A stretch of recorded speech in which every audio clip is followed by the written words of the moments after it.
And welcome back once again to the PCS Spring Split 2022. We are just about to close out our first day of week number 4 here, and it has been some interesting games. We'll hopefully see at least one more. Hey everybody, I'm still Pyra, he's still Clement, and our sponsors are still CTBC Bank and Caliber. Now Clement, our last game of the night, these two teams, one definitely on the rise, and another suffering a loss. If you guess that second one was anybody but CTBC Flying Oyster, well, we would have been able to forgive you had you not seen the game against Megabank Beyond Gaming last week. But surprise, surprise, they actually lost the Battle of the Banks due to some really fast pressure from the Beyond Gaming side. They'll be looking to redeem themselves here against an Impunity squad that has been growing week over week, but is still having some growing pains. Though this was not requested by our sponsor, I still have to state to everyone that CTBC is the top financial institution in Taiwan. Just so everyone makes sure. They just don't have the best esports team necessarily. Which is, well, they're not stopping there, Clement. That's what I know. That's great. And this one's actually a very interesting matchup because if you look at all the wins from CTBC, the one against Impunity was actually the most hard fought. Impunity took them to 31 minutes with a very smart strategy. They forced utility picks across the board on Rest and on Mission, and they forced Atlan to actually carry them. And frankly, that was pretty difficult for CTBC. Their best side of the map is, without a doubt, their top side. Rest and Mission are the best solo laners in the PCS, and if you put them on tank champions or things like Lissandra, you can slow their progress in the early game quite heavily. Not to mention Gemini being one of the top 3 junglers as well, trying to facilitate either or. Although I do believe that was the game when we started to say, hey, maybe Atlan isn't really a weak point on this team, and then you don't really have a weak point on this team, but they did lose. The blueprint for how was delivered by Beyond Gaming, and it kind of seemed to be, all right, beat them in a level 1 and then just keep the pressure on, because that's kind of how it worked. I'm curious to see if any other team can make it happen. The only other close game I've got in my mind was the Deep Cross match that came really just down to a fight where Kriskata got himself caught, kind of ended it that way. But for Impunity, this is still a very tough task, right? They have had a close game already, but in the second round robin, you don't expect to be the winner. If you're going to do it, though, how can they pull it off? Who is going to be the hero? Who is going to step up to the plate? Maybe it's going to be the DLC character we have on the screen right here. Gotta have some faith. I would say for Impunity, the most important pick for them actually has been the Jinx. They have not won a game yet. If they don't get Jinx. And there is a reason for that. You know, with getting excited and snowballing a kill early, you can continue to just hard force the team fight, and it really allows you a pathway to play where you have a bunch of burst damage, you have a strong single target crowd control, and you just try to snowball the team fight by catching someone out. That has sort of been the win condition coming in for this squad. We're going to be taking a look at the top side, and both of these players have shown a knack for just throwing it down in the top lane and see who comes out alive. They are very bloodthirsty top laners. However, I will say Rest does get a little bit more jungle coverage. I think he is a far more experienced player, and that's why we don't really see the GD stats from Quiet, which actually haven't been that great. I think it's really interesting with Quiet because when I see him trade, I feel like his skill level is a lot better than his actually stats would indicate. However, he does get caught out in lane quite a bit and just kind of gets snowballed on because of those jungle ganks. He's a little rough around the edges. I mean, if you are going to compare these players, like, they do have a very similar playstyle. They have similar champion pools.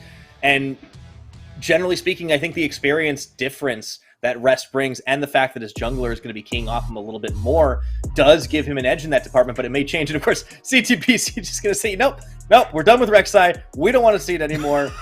We know Taco can play it. We don't want to deal with it. Goodbye.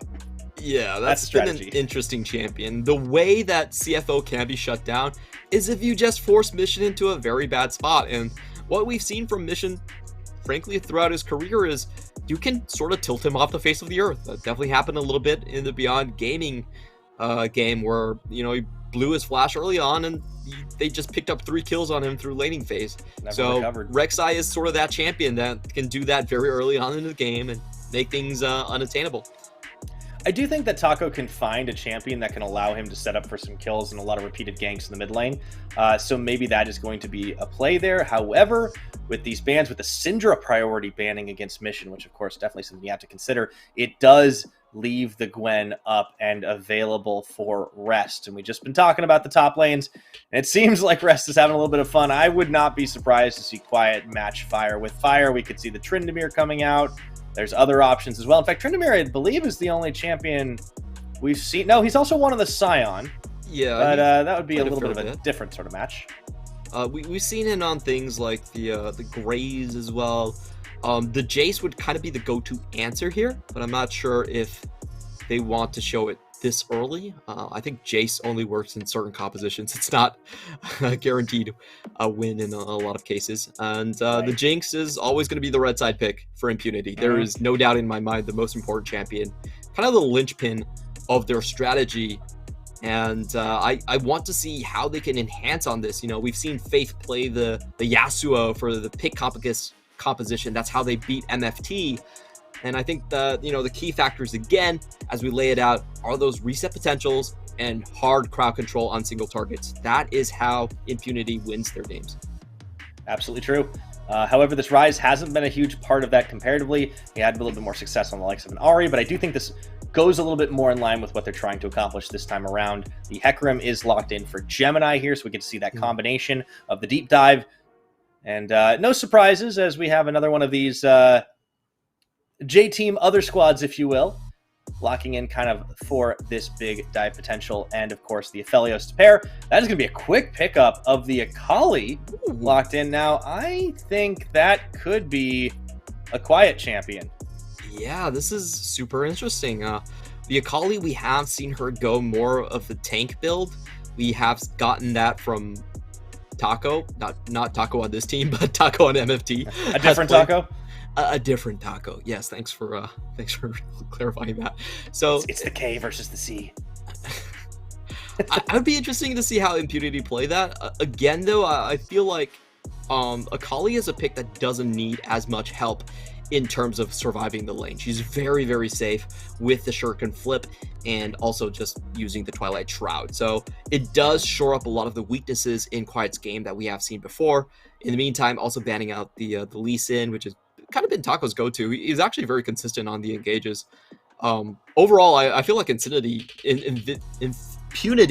have great players, but low consistency. I think that's the general picture of what they've been doing, but I like what they have so far. It definitely is a composition that fits their style. They have the Rune Prison, single target lockdown.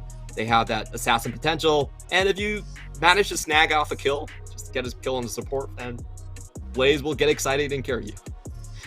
That is when they found their success. So no surprises that Impunity tried to stick to those particular guns here as we went to the second pick ban phase. It's going to be a Jarvan locked in. Had been falling down a little bit through the priority with so many jungle picks. This does set up some good engage. It's got a little bit more lockdown. You've also got the Cataclysm, which honestly works pretty well with a Gwen because you want to be in the face anyways. Also can stop a Hecarim to some extent. But I wonder if CFO are just going to say, all right, well, we're going to play the Rorschach strategy, and you're going to be locked in here with us as they hover on to the Galio and get the lock-in. Do we have a good old triple dive wombo combo coming in? It certainly seems like it. The only question is, what support would you get here? Kench. Kench. I think Tom Kench it's the safe pick, but if I'm CFO, I'm going all in, man. I can't live with Kench. I'd much rather go with the Leona here. It does look like they're going to try and play that, sort of half and half style. So the Galio will be going on to the Hecarim instead of another target. But it does give Impunity a lot of ways to play with cooldowns because the Hecarim usually runs with Ghost. And if you can lock him in Cataclysm when he doesn't have Onslaught of Shadows, then he actually just doesn't do anything for 5 seconds. So it's kind of interesting to see if they can actually make that interaction happen on Impunity side. If they can, it is massive value. Yeah, that actually is pretty huge right here. I think Impunity have given themselves the tools for success. The question is, and the question kind of always is with Impunity, is can they execute it, right? Because CFO have been, I won't say flawless. I mean, not just because of their loss, which was a very clear series of steps that Beyond took to make that happen and kind of took advantage of the fact that they got a really good start. But at the same time, we've seen a couple of close games. Impunity have been one of the teams that have given them said close games. So it's it's really on the individual skill level, on the execution. I think this team definitely has the team coordination to execute in a way that the old Impunity of yesteryear did not have. Will it be enough? That's a huge question right here. I do think they still accomplished a number of things in terms of their draft from Impunity side. They did force, again, Mission onto something that is much more utility. He's not really known for champions that don't outright win laning phase. Mission is not your roam sort of Doinby player. He is much more win the lane and then get out. I would say if you have to compare him, he's much closer to Chovy in terms of style. So that is a small win here, and I'll be honest, I don't have that much faith in Onslaught of Shadows plus Galio combination. That combination is, in my opinion, much harder to nail down, and the opponent can run away from it much easier. Usually you see the combo with Camille and Galio. That's kind of the most standard one. Because you have the Hextech ultimatum, the enemy can't leave. But that's not really the case with Onslaught of Shadows. So we'll see how they're able to utilize this. I feel like, again, this is a comp that is a bit caught in between from CFO's side, with Impunity having a much clearer identity on what they want to do with their composition. Yeah, we'll see if the muscle, the strength of CFO. This is one of the most stacked teams in the league in terms of pure talent and ability. But Impunity, as we've said, they have been improving week over week. They have a very clear win condition, and they have all the tools to not only protect their Jinx, but get into the backline with everybody else. A lot of lockdown, and see if they can delete priority targets. This is our last game of the day here for week 4, day number 1 of the PCS Spring Split 2022. Will Impunity be able to overcome the odds and take down the Titans of CTBC Flying Oyster, just like Beyond Gaming did before them? Or will it be another notch in the win column for CFO? With this composition that Impunity is fielding, they have to play this super aggressively. Your tools are just your dumb engage. Like, this engage is pretty much a full screen wide. You flash EQR onto someone, and that distance, the amount of ground that you can cover with that is absolutely insane. You follow up with Realm Warp, and then you have the Quick Disc too. So Impunity is really about chasing people cross map and making sure that they get the first strike in. However, in order to play that style, you have to know your limits much better than your opponent. You have to understand that when you leave lane and you give up your laning phase, you are going to get something back in return. So it's a very risky composition, and with how extreme this comp is built, it's not actually that easy to play. I do see a lot of younger teams not recognizing their opportunities with this type of composition. So we'll see if Impunity can sort of play this. They've been honing it the entire split, but it's definitely difficult to pull off. Yeah, I think it is going to be a challenge for Impunity, but if, it's high risk, but it's also a high reward. And Quiet, he's taking a lot of risks early on, just a lot of no auto attacks on snips there. Not apps, none at all, really. Just a little bit off. I've got to say, that is the most impressive footsies I've seen in quite a while. Just going in level 1 and taking someone down to half HP and taking nothing in return. Quiet would have been better off just straight running to his tower. Like, yeah, I don't really know what he was doing at the level 1. I mean, at this point, Rest is just full on setting him up a freeze. This could be a little bit rough for Quiet up top there. Yeah. Another thing I do want to mention is we have a straight boots Galio coming out with the Predator from Mission. So he's waiting to roam very early on, and he's willing to forego everything. That's very interesting. If you do get pushed in by any of the CFO lanes, you have to be very aware that this could be just like a level 4, level 5 roam. That's definitely going to be something that Impunity are going to have to watch for across the map. Not only is their comp going to be something that they have to consider on the execution level, I think they also have to consider really just how well they're going to be able to communicate in the laning phase. This has been a team that has looked a lot better together than their older iteration, but if they're put to the test or they're put to the challenge, right, they still don't have that many wins between them, and I wonder if things start to fall apart a little bit. We'll see if they can keep it all together. Underway, there aren't really any shenanigans, anything crazy happening early on, with the exception of Quiet just getting absolutely bodied right here. It's been fun to watch. Quiet was so forced that he had to take the Twilight Shroud level 1, and that means for every CS he had to walk up, and I actually feel like it exacerbated his situation. You should have just straight ran for tower, or even just go for the shuriken flip if he wants to CS like this. But that was painful to watch. Starting on the warding, though, Impunity are going to try and get as much vision out as they can. Track onto Gemini. They did, of course, see what Kolnge was able to accomplish previous game on the Hekarims, going through the alcove. Taco actually sitting there in the bottom, looking for a lane gank here, but Gemini looking to match in the mid. Faith could be in trouble. No mana to speak of, as he gets knocked back, immediately flashes away towards the wrong side of the jungle, and he gets run at, taunted up, and just bashed in for first blood.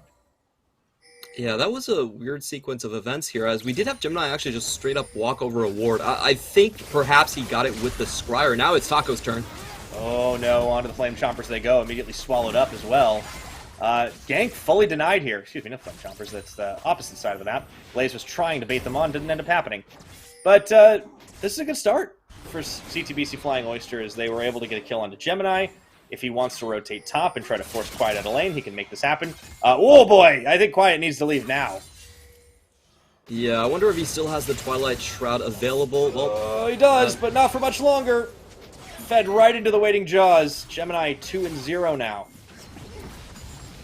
That top lane diff is just disgusting. Yeah, I don't know what to say. That's probably nasty. the most one-sided lane that we've seen in quite a while. All right, Taco's really trying to make something happen down bot, but there is a ward that he's going to run straight into unless he can flag drag over the side of it. Looking for Atlan. They're going to go for the dive here, but while immediately out. Oh no, Pinway actually takes way too much damage himself and should burn down. Even with the presence of Taco, it's still a 1 for none. And Pingwei had to expend his flash for that. He misses on the interrupt with the Abyssal dive and just puts himself in a terrible position straight afterwards. We were talking all about strategy, but you know, this is how CFO actually beats most of their teams. It's just through raw laning power. And that's where Impunity have had some struggles, right? You know, we talk about it. Teamwork isn't really the issue. It's the individual level. It's executing. And, you know, we've seen Taco try for a couple of plays, but Pinway clearly not on the same page, goes in a little too early, a little too deep, gets ignited for his trouble up top. Quiet just finds himself so far down. I guess he has an ignite advantage, but it just doesn't really matter. Gemini 2-0 on this Hekarim, already getting level 6, just hits it at sub 6 minutes. He's got 2 levels on Taco. Okay, make that 1, but still. Faith doesn't have a flash here, and Onslaught of No, Shadows he is coming. doesn't. Good bait. And this is the thing. Mission can just run forward and get the point-blank taunt. This can happen over and over again as the Winds of War secure the kill 4-0. Almost way too easy here. Let's see if Rest gets punished, though. They need to get something back here. Taco taking the long path. Rest. There he is. Snip, snip. Tag back in. Impunity will manage to get a kill onto Quiet this time. Does burn the Ignite for good measure. It will open up an opportunity to take the Cloud Drake for CFO, however. Good kill distribution as well. They do find something onto Quiet. You have to play Akali with a couple of kills or this composition just isn't going to work out.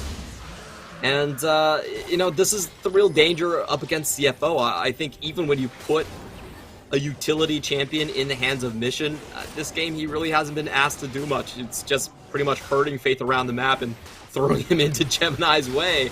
There is no smite here, so it should be a... Oh! Okay, interesting secure there by Koala. He gets it at the end of the day.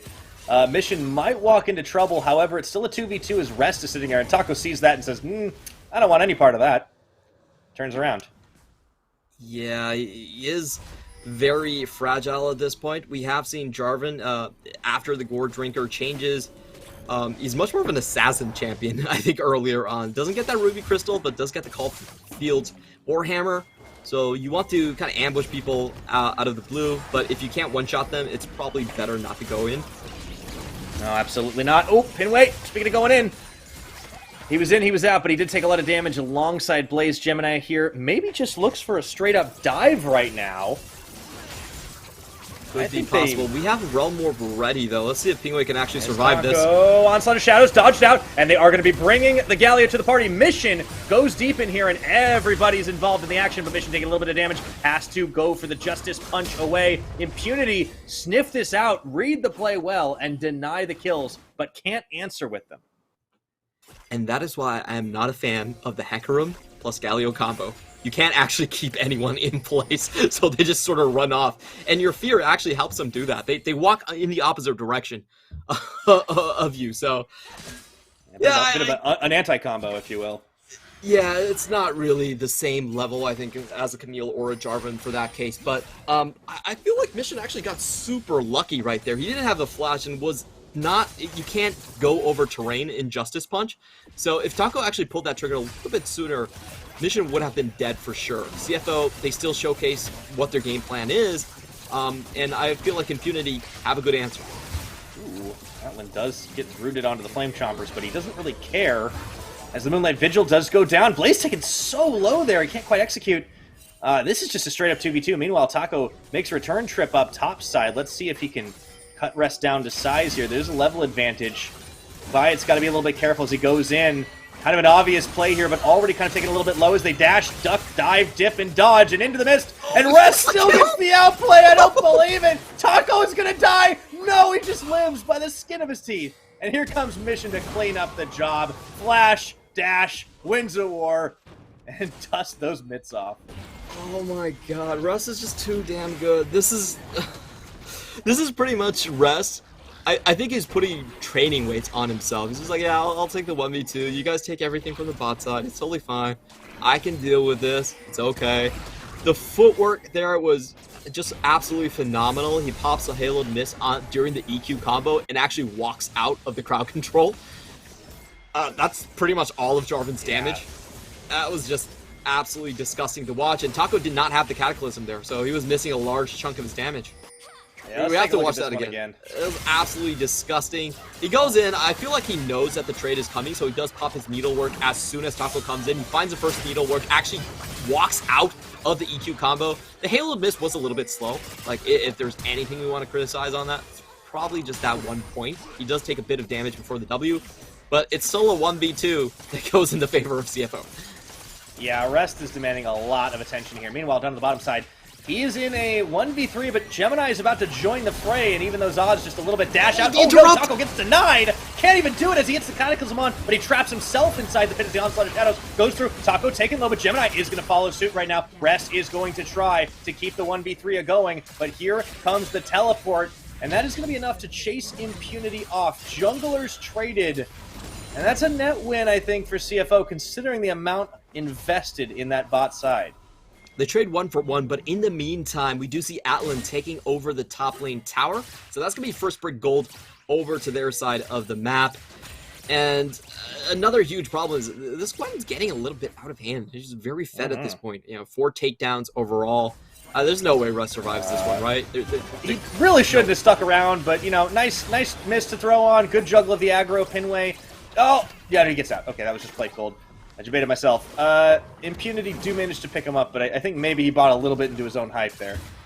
Yeah, there is no word called hubris in Russ's dictionary. Very well played by Gemini, able to block that one out. It takes 4 people to come and finish this 1 kill off from the side of Impunity. And in the meantime, you see a top lane just taking a free tower. And the Herald was from before. Maybe a little bit more plates on the mid side. Looking to maybe get that last one up. Atlan can actually kind of just walk up here and can't quite secure that one, but it should be very short order coming as the gold lead sits at about that 3,000 mark for CFO. Should be able to add another dragon to the repertoire too. This one a mountain. Let's see what the rift is coming up after this. And we got another Hextech one. It's been a very Hextech heavy day, hasn't it? Yeah, I do like Hextech quite a bit. It really favors side lane teams. You have CFO as more of a... Well, Russ is incredibly fed, so I guess he could play side lane as well. But I think this does favor Impunity just a little bit. Taco is going to look to set up a... no, he just wants to back away, but Mission's going to walk right into him here. So that's going to force the flag drag. Now here comes Pinway on the quickness. They might be able to take Mission out, and nowhere for him to go, really, as he was just trapped inside the Jarvan pit, but it does take a long time before he goes down, and Quiet will be the one to finish the job. Really well done by Impunity. This is the second kill that they've done just with the vision advantage that they have on the bot side. CFO members really need to stop poking their head into that brush and going there alone.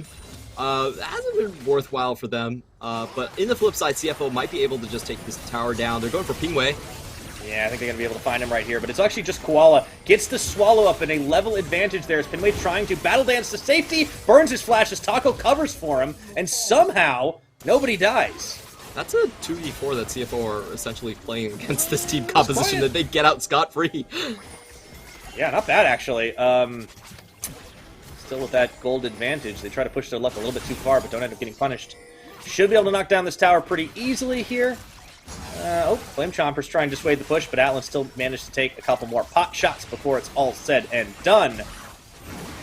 And Taco, whoa, I don't know if he wanted to flag drag in that way, but that's okay. Smite's on for the HP. Able to turn it away. That's going to be it. Tower's going to fall on 2 lanes here in favor of CFO, and that will complete the trifecta of outers at about the 14-minute mark. And CFO knew that there was no fight chance from Impunity at all. They just burned their quickness and the Cataclysm for the kill onto Mission. Even though he falls down, it pretty much enables CFO to just take uncontested towers. There's just no ability for CFO to really fight with, and kind of just using the cooldown difference here.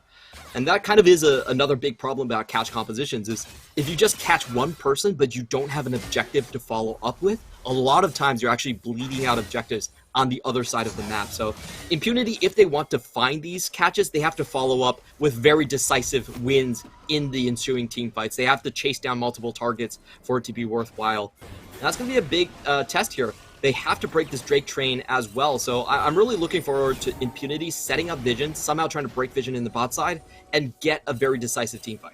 It does seem like they focus a little bit on Mission here, of course. A little bit of missed timing as they wanted to try and grab him as he was passing through, but the wave started pushing a little bit too far, and now the game's kind of up. All of a sudden, he sees 3. The reaction comes in from Koala and Atlan as they go on a run, and the flankers are flanked. Here goes the flash into the 2-man taunt on the Idol of Durand, and now Taco is going to sacrifice himself for the cause and try to walk it out.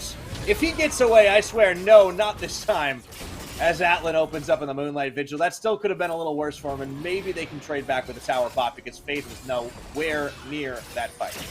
Taco with a heroic self-sacrifice there to save the rest of his team. And it will allow Impunity, I feel like, to get one bounty back. They do lose a lot more on the backside. They lose an inner, though. That's not worth it. It definitely isn't. You're right, you're right.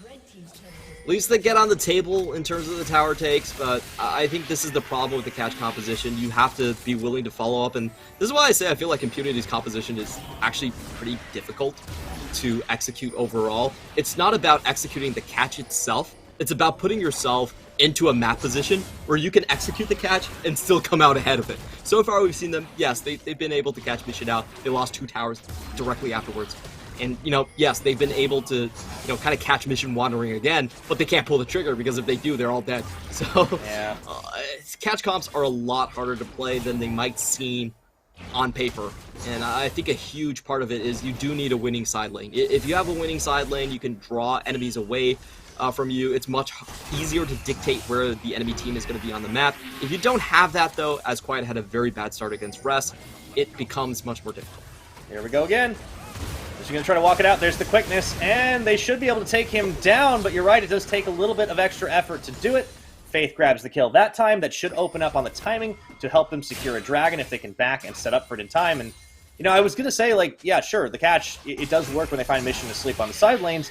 Problem is Mission necessarily the priority target here, right? I mean, you're never going to be able to get Atlan on a side lane, but maybe Rest is a little bit more worth it. I really like that catch coming in from Impunity because they still kept the Cataclysm, and the timing was correct to give them a 5v4 around this Drake. However, they need to take it down pretty quickly because there is a TP coming in from Mission. This will not last forever. No, they already got down to 3,000. They have to put themselves in a 50-50 smite, though. They need to actually stop Gemini for a second if they want to. Taco taking it a little bit low, and oh, there we go. Managed to secure it and into the Cataclysm to deny himself. To deny the team the follow-up if they can get away. Here comes Mission on the Justice Punch, stopped up in the Rune Prison, but they do not want to fully face the fight, and I think they would be happy to trade Taco's life for that Drake train being stopped at the station. At this point, they will trade Taco for anything. That is the jungler's life. He is meant to sacrifice for his team, and that was really well executed by Impunity. They get the steal down, they put a bit of damage on CFO, and they don't lose anyone outside of the jungler. So that's a huge win in terms of giving themselves 5 more minutes to kind of find an advantage back in the game. Okay, inner tower is going to fall, though, unfortunately. And it looks like the fight's going to be on. Look at the flank around the side from Gemini. I don't think they were expecting that one to come through. Faith does get taken out. Meanwhile, what the heck is going on over the side of the jungle right now? As Mission didn't realize that both Quiet and Taco had taken the Hex Gates. This one's an interesting one. It seems like CFO, I'm not sure if this is intentional, but Impunity are so tunnel-focused onto Mission at times, and they don't actually come out ahead of that trade. Like, even Mission is laughing. Look at Gemini. He's so happy. He's like, okay, we'll just throw you to the side. If they kill you, we'll take a tower. It's good. I mean, yeah, this is, you know, it would work really well if Mission was like, you know, the carry, the linchpin of the strategy, but, I mean, he's just kind of a big beefy boy this game, so I don't think he cares all that much. It is interesting to see the usage of the Hex Gates to try and get a nice flank angle off, but, you know, losing out of the objectives in exchange for kills not usually going in your favor, so CFO definitely have a pretty healthy lead here of about 6,000 as we get closer to that 20-minute mark and Baron becomes an option. Oh, Gemini, he's quite big too as they look to chase down somebody here, waiting in the wings, and Pinway, oh, almost got a little too close. But I think he still could be in trouble as he gets licked there, still should be able to limp away. I think the most important thing for Atlan is this rotation of guns as he just has his Gravitum up. So that's a fresh Gravitum with full ammo. And there's not much you can do against auto attack into root here coming in with the Aphelios. I actually expected them to play a little bit more forward into that position, but we see Atlan actually just backing off and going back for his red. Yeah, man, maybe he'll wait for the next Gravitum. He doesn't really need to use it when clearing against these camps, so I do expect him to move towards the objective and just try to play Vision Denial into catch. Oh, speaking of catch, fine, trying for the 1v1 onto Rest, but he's brought Faith to the party. Certainly knew he was playing with a little more confidence as Rest is now on a run the wrong direction. And Taco's going to come in here. This is the side lane play I was hoping to see. However, Koala's coming. This is buying a lot of time, a lot of resources being freed up. Look what's happening for the rest of the CFO squad. And if Rest gets quiet, oh boy, that would have been a suboptimal trade. They're still losing out topside, though, as Mission's just having free farm, and Gemini's having free push. Yeah, that was definitely interesting here. They don't actually lose any towers for that one, so I feel like for Impunity, that's actually just kind of a fine trade, and they don't lose Baron for it. So, I would expect Atlan at this point. They're so far ahead that they can actually take a really quick Baron. I want to see Atlan and Koala just stay on the top side of the map, away from Rest. Here comes the onslaught. That's going to be a big fear. Let's see if they actually land it. It's going to be Blaze taking out the fight immediately. That opens up the opportunity for a lot of continued pushing without the AD carry. I wonder if this is a Baron play.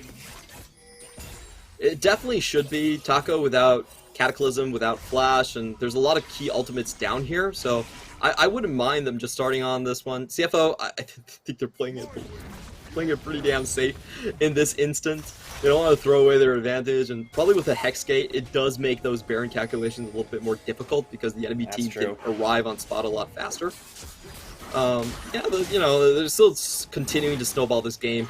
About 5k advantage, it actually went down a little bit, so that kill and the bounty secure onto Rest does stack up slowly.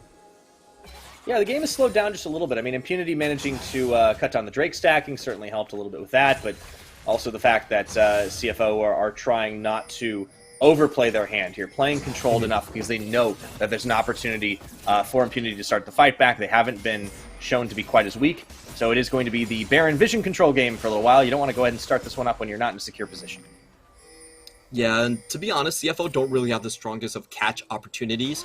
So Impunity are actually relatively safe. As long as there's some vision around their Raptors, they could just pop in and sort of harass them onto the side. There's not a lot of chance for CFO to do a full turn onto them, and I think CFO sort of realized that as well. Unless they are deep into the red side jungle, they can't really force Impunity to its decisive team fight. They're just kind of happy roaming around the map and taking whatever Impunity cannot defend. Easy take on the Hextech Drake that puts him at soul point for the next time it spawns around, and that does force Impunity to need to make some difficult decisions here as they march right back to the mid lane, kind of keeping this 4-1 going for the time being. Where can Taco Let's go? see where Mission's going. Oh boy. I mean, I feel like Pinway, I don't know if he was fully expecting Mission to be there, but He was not getting away, not nearly tanky enough. And now Taco, I think, is, oh boy. Yeah, there's nowhere for him to go at this point, and He could try to outplay and get, like, out of here and, like, dodge, but I don't think it's happening. the really cool thing about Farron's this happening. play is just Mission being able to kind of sneak past the vision and control They don't that. have to kill him. They don't even have to. They just let the Baron go. Just keep the jungler away. Rocket comes in, intercepted, doesn't matter. Baron goes down. I mean, what a strange turn of events. Yeah, I actually like this play from Impunity as they overchase and spend a lot of time on this one. In the meantime, Impunity are able to sneak away 3 towers. That's a lot of objective gold bounty going back onto the other side. Sure, true. CFO are, they're still very much in the lead. But good play by Impunity to kind of capture back some of that gold at the very least. I think the key thing about that play was still Mission somehow being able to push so deep without running into a minion wave. So Pingwei and unfortunately Taco did get a false sense of security to check the Baron, and Mission just walked in and kind of closed the trapdoor on them. Yeah, Taco was kind of on a bit of a great escape. Pinway couldn't quite make the same thing happen, so with the Baron off the rift, things start to get a little bit simpler for a little while.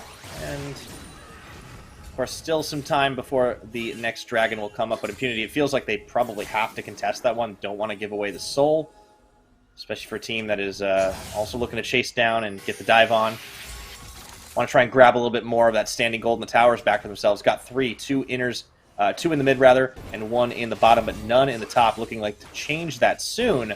But the threat is still here from CFO as they have 4 members strong pushing between mid and bot. I do like what Impunity are trying to do here. Set up a kill with their members with the 2 TPs, and then go back to the base with those double TPs into the back line and just pick people off. This is the comeback sort of mentality that a team definitely needs, and they are going to go for it. Yeah, I'm going to try to play on to the Gwen here, and the fight is happening on a couple of fronts as the push starts. Gwen already taken out of this fight, but CFO just continue to focus their fire on that inner turret. There's no response here from Impunity. They can't stop it. This is kind of weird. Impunity do have the 5v4 right now. They should flank this 100%. They need to. They're taking way too long. Yeah, they lost their inhibitor already, and now setting up for the fight. Had to know something was going to be happening here as they go in for the quickness into the rocket. Do they have the damage to finish it off? Pinway already taken a little bit too low and already taken out of this one as Atlan opens up with a huge surge of damage, getting the double kill. They had the flank, but they did not have the execution. And I think that is a fatal mistake from Impunity. Blaze rushing back to Fountain, and he will make it. But this has got to be GG. 26 minutes in. And CFO looking to end their day 1 of week 4 on a high note here. Goodbye, Blaze. They may have sacrificed Gemini for it, but they don't seem to care. That's going to be it. And at the end of the day, catching Rest it still cost way too much for Impunity. He was able to drag that fight out for so long, and I think critically he dragged the fight to the point where the inhibitor tower was already down. If the inhibitor tower was still there and they were able to sandwich CFO onto that tower, I think the game would have been very much different. They couldn't just constantly back out into open terrain the way that CFO was able to. I mean, CFO, they got caught, sure, but they didn't manage to straight catch out both Atlan and Koala at the same time. So Koala was still able to devour Atlan, and Atlan survived completely on the first burst. So he was able to pop out, then heal up on the Severin, had the right gun for it, and just clean up afterwards. It feels bad for Impunity because I actually don't feel like they made too many macro mistakes this time around. It was just a devastating laning phase that they had to endure, and they just got outplayed by Rest again and again. Yeah, I think Rest had a solid game for himself, and I think we've seen a couple of times here when everything else is even and the game balances on a knife's edge. One big mistake can really end it there, and CFO, for their part, they may have given up a couple of things on a few plays, maybe focused a little bit hard on certain objectives and lost out a couple other places, but at the end of the day, they still just had such a better push, such a better engage, even though it was a bit of a weird combo between the Hecarim and the Galio, but they will improve on their record and kind of bounce back from that loss against Megabank Beyond Gaming last week. And Impunity, still some improvement, but they need to tighten the nuts and bolts a bit, I think. Yeah, Impunity, I think they're still relatively new with this composition. We have been talking about the way they like to draft, and this is definitely in line with their strategy. However, this is probably the most extreme version of a catch-kill comp that we have ever seen them play. And if you play this extreme of a composition, you have to be able to snowball, and you have to think 2 steps ahead. It's not just about the first pick. It's about, can you defend the other side of the map? It's about, can you actually put up a fight if you expend too many ultimates? And CFO called them out on it so many times when they got to pick on mission. Atlan and Koal was just like, okay, we'll take the 2v4. It's like, what, 2v4? It's like, yeah, you don't have any ults. We can take the 2v4. It's like, oh, okay, yeah, you actually can. We're sorry. Have a good day. Here's your tower. So, yeah, it's a lot harder. Tunnel vision quite a bit on a few of the picks. And I think Mission, Rest was obviously a big priority target as well, but they weren't able to really get him as much earlier on. When they did, they had to expend quite a lot of resources. I think they did the same thing for Mission as well, and even if he wasn't as big of a prio, it just kind of meant CTBC were able to just kind of run around the map and do whatever they wanted elsewhere. So they did just fall steadily further behind, and I feel like the 5v5, or that was always an opportunity to try and turn it, but we saw when they tried to set up for it after the inhibitor had gone down there, it was just kind of like, oh, well, it's just straight up over because you couldn't delete Atlan in 5 seconds. Yeah, they gave way too much room for CFO to maneuver out of that situation. They could kite back, the Devourer was there, and just running into champions like the Hackerim and like running into Galio is just generally a headache overall. It's AP Galio with Everfrost, that stopped a lot of the damage coming in. So I think this game just showcased the terror that CFO really is. I don't think Mission actually did much this game at all. It was kind of. He didn't have to though. Yeah, exactly. That's the scary thing about it. Like he could 24/7. Like he was caught like 3 times in a row, and it didn't even matter. Rez was just like, just push a tower top side. It's fine. There's so many weapons on this CFO side, right? I mean, like we talked about this at the beginning of the split, how this was such a stacked roster from the top to the bottom, and how if there was ever going to be a potential weak point, it might be Atlan. But Atlan's kind of shored himself up almost consistently here. And there's just so much power. You look at how the damage dealt comes out this game as well. You see Atlan, of course, doing a lot of his, but Rest had a heck of a day. And it really all started with just like bullying out that Akali completely unanswered. And, I think there were moments, I think there were some good team fights. I think there were some good collapses, but it just always felt like whenever a trade was made, it was just so much more in favor of CFO. And Gemini was a big part of that on this Hecarim, finding the flanks, finding the opportunity to chase people down, and demanding a lot of attention on himself at the expense of his teammates who were able to cover. Absolutely great play coming in from Gemini. He was doing so many super effective ganks. A lot of his ganks, he was there in for 3 seconds. It was just instantly a kill.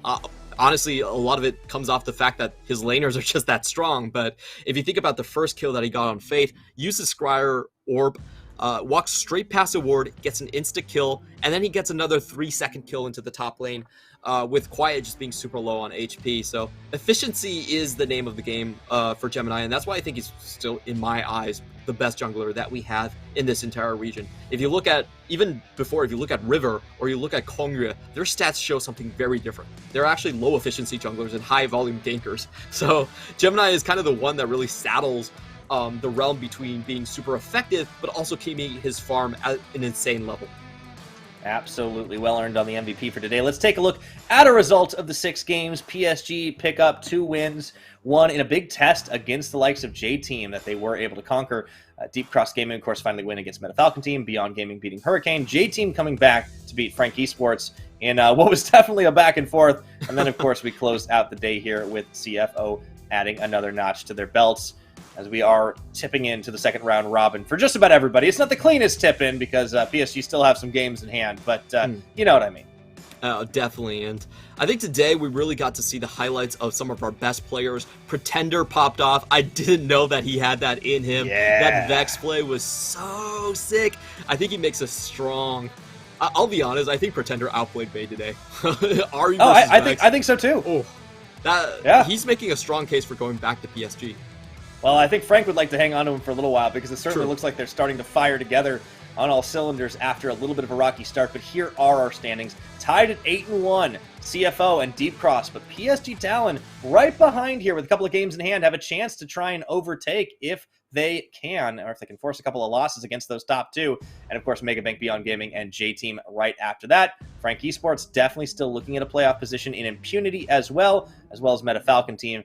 Hurricane, Sem9, those are the teams in the hunt. Sem9 in the hunt for just a win, and we really need to see more from this squad before we can say that they are going to be able to contend for a top 8 position. I have to say, I feel like these standings are going to remain the same all the way to playoffs. I know that doesn't sound so bold exciting, prediction. but I feel like if you just screen capture this one, this is probably the end standings. And I feel like there's very strong reason for that as well. If you look at the top 3 teams, their mid jungle is just rock solid. It is so hard to crack that. And like J Team, sure, they probably, you can probably make the case they have a bit better mid jungle over Megabank Beyond Gaming, but they don't have the decisiveness or the team cohesion that Megabank have. And I think maybe Beyond Gaming can overtake PSG, but that's probably the only significant change I would see going all the way to April. All right, well, we'll have to find out if you're right. It's going to be a long ride to see if that prediction comes through. But tomorrow's matches, we absolutely have some bangers. The double headers of PSG continue as they open up against CTBC Flying Oyster. I think that game has the potential to be very explosive. Of course, they'll follow up right after that against Frankie Sports. It's a tough ride right now for PSG. We'll see if they can keep going, but they do stack 2 wins to start today. After that, Sem9 and Hurricane Gaming will battle it out once again. Impunity will take on MFT. Then J-Team will see a returning CFO. Closing us out, Deep Cross and Beyond Gaming. I feel like just about every one of these games is closely matched. Yeah, tomorrow is such an insane day. Like, you have sort of the, battle of the wooden spoon between Sem9 and Hurricane Gaming, and then a lot of battles between the top echelon of our bracket right here. DCG, Beyond Gaming, CFO playing 2 games. So there's just so much excitement coming in, and I really want to see who can cement themselves into the top 4. Like, top 4 is super important because you do get those buys into playoffs. It's not just about the side selection, but if you get the who gets the top 2? If you get the top 2, then you get a straight bye away from the first round. And that's massive, right? Because we have a number of teams that are really contending for that are very close to each other in the top 3, top 4. It's not quite like previous years where we were looking at the likes of a dominant PSG and maybe an upstart Megabank Beyond Gaming. There's a lot of options now, and the seed of the J-Team plant has spread far and wide and grown into some beautiful squads, Clement. It is definitely an interesting time to be a fan for the PCS, and oh man, tomorrow's games are just going to be so insane. Like, you're not going to want to miss those. I'm salivating already. Those are so fun to watch. Good. Double PSG, double CFO. There couldn't be a better day to watch. Absolutely. This was just an appetizer. The main entree is coming up tomorrow, so don't miss it. But that's all for us tonight. Thank you all for watching, and we'll see you next time.